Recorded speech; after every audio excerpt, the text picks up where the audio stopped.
Hirap ka din ba maghanap ng mga bracelet kagaya ko na mabigat kasi maiksi ang ating mga sukat? So, eto, meron akong halimbawa ng paggawa dito. Isa siguro sa mga burden ng may mga maliliit na braso kagaya ko.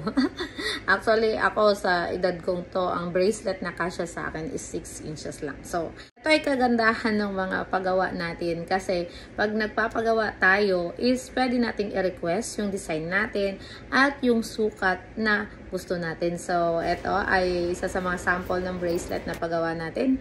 Medyo mabigat rin siya, nasa 29 point something gram.